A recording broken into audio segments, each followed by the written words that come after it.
Bul, menyenangkan dua mukanya kibar menurut Rona. Nyan adalah salah satu ciri-ciri oktopus. Kau tahu oktopus apa? Oktopus itu adalah gurita. Nak kalian abah gurita pada mbah? Nyangkanya oktopus. Muka bebu melika be oktopus.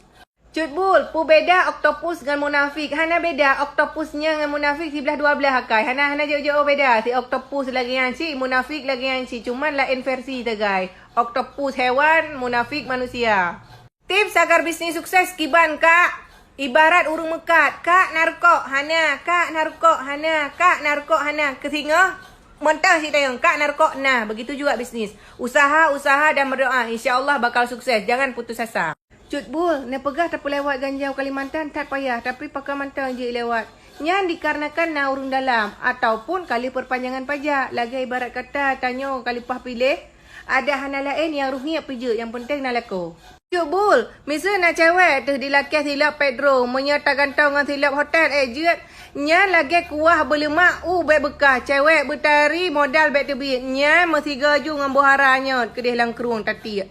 Bul, menyerta cewek lagak galak ketanya dan dengan urung cik kah sering tamayang kiban pah cukup berapa lagi filem sinetron. Aku pacaran dengan anaknya tapi menikah dengan ibunya. Bul, kiban cara mengenai cewek. Sedangkan muka pas-pasan. Hana pu saya muka pas-pasan. Yang penting dompet berkelebihan. Menya dompet berkelebihan, jangankan cewek jen pi mengen. Menya dompet kosong, jangankan cewek jen pi hai puto. Bagaimana cara kakak membagi waktu terutama untuk masak? Karena kondisi ada dua anak kecil. Anak bukan jadi suatu alasan Cuk Bul lovers. Jadi kalau misalkan anak udah tidur langsung gerak masak apa segala macam. Baik gaduh stalking. Pat ni beliau bajai ji panepeng panemu kok letat enggak akan kelar masak. Cuk Bul kibar menurut Ron ni ramai tak inang jino gaduh laleng dengan HP lako-lako hana merempak permenli. Hana payah permen. Pelakor sudah menanti di luar sana. Jangan salahkan suami apabila suami digoda pelakor. Karena semua itu tergantung istri di rumah. Cuk Bul, menya sama-sama ipar siap kepo ngan tanya dempu ke tanyang dari A sampai Z kiban tak sikapi. Mai tanyang mentang pi hanjut awaknya saya gawak tanyang mentang ya Allah. Cukup berah sama-sama gawak kah? Mata tanyang nyan padum kak. Nya hanjut le tanyang. Kupak apa tu? Pegah bahasa Thailand Cuk Bul kong lipai lo. Sawadikap hai. Wah lu mau betul kong kong bu hai. Kong mangap aja bu keng keng. Oh, bu tung lom hai. Bul, kiban pendapat Ron menyeramai urung yang contoh atau ceplak bisnis tanyo. Hana payah ya hai Cuk Bul lovers. Rezekinya hana salah pintu. Memang ke rezeki tanyo lam bibir ulua. Yang penting perumah lako baik coy gop. Nya mek tuo. Bul, kibar tak pegat menyalako tanyo ilua gaduh HP. I rumah pi gaduh HP. Yang pun pegah-pegah hai ba mek gaduh dengan HP. Liang pi butuh perhatian karena uragamnya hana pegah hana peka. Memang yang hana peka shit.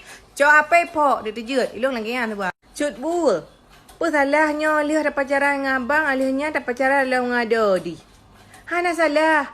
Yang salah moriup hana pahle. Dumnan gatai. Lagi hana agam lain. Cik perlih kedang dia baklong saja-saja wakah.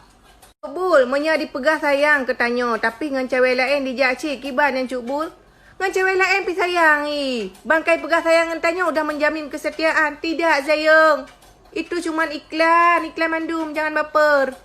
Cuk Bul, mesa nak urung tuha gaduh jungka keung ke gop. Putar pegang nak sengam ke. Hana payah pegang sapu karena urung tuhannya kembali lagi menjadi balita. Jadi kasih dia bakung asau. Jangan pernah kasih dia apa-apa ya. Terkedipu barang kapum daleh butanya. Urung tuha tung-tung daleh. Bul, lo rindu ke seseorang tapi rindu ke lako gop kiban nyan. Nyan hana saban. Penawaji hanya bak redup. Menyakan bak redup capli ubut. Menyakan capli ubut tukar lain hana cara. Boh pu tak rindu ke lako gop. Lagi hana agam lain pu ike. Cuk Bul lah cina ber tiga. Uraceh kau pantang aja ber dengar ya. A'udzubillahi minasyaitonirrajim. Bismillahirrahmanirrahim. Fa inna ma'al usri yusra. Inna ma'al